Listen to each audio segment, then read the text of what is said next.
Anime এবং cartoon শব্দ দুটি অনেক সময় পরস্পর পরিবর্তনীয়ভাবে ব্যবহার করা হলেও এদের মধ্যে বেশ কিছু গুরুত্বপূর্ণ পার্থক্য রয়েছে।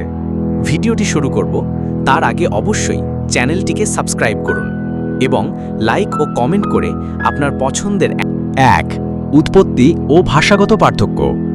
অ্যানিমে শব্দটি জাপানি ভাষা থেকে এসেছে এবং এটি মূলত জাপানে তৈরি অ্যানিমেটেড শো ও মুভি বোঝাতে ব্যবহৃত হয়।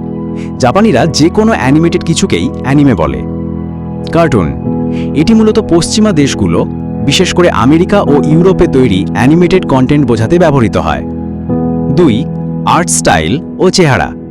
অ্যানিমে চরিত্রগুলোর বড় চোখ, বিস্তারিত মুখাভাব, জটিল ব্যাকগ্রাউন্ড এবং অভিব্যক্তিপূর্ণ অঙ্গভঙ্গি থাকে, সাধারণত অনেক বেশি স্টাইলাইজড ও বাস্তবতার কাছাকাছি।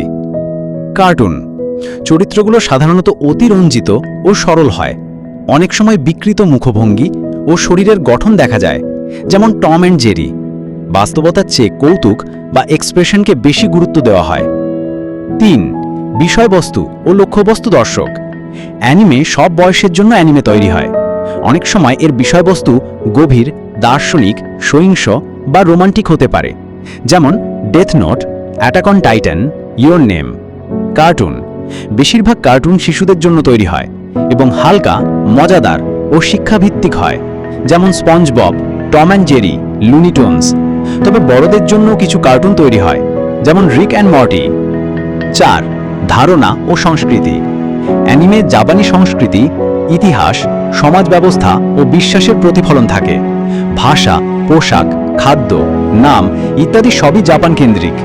কার্টুন, পশ্চিমা সংস্কৃতি, বিশেষ করে আমেরিকান ভিত্তিক হয়। কাহিনীতে তাদের সামাজিক রীতিনীতির প্রতিফলন দেখা যায়। 5. উৎপাদনের ধরন ও মান। অ্যানিমে সাধারণত ধারাবাহিকভাবে চলে, একটি গল্পের শুরু ও শেষ থাকে। প্রত্যেক পর্ব মূল গল্পের অংশ হয়। কার্টুন, অনেক সময় প্রতিটি পর্ব আলাদা হয় এবং ধারাবাহিকতা নাও থাকতে পারে।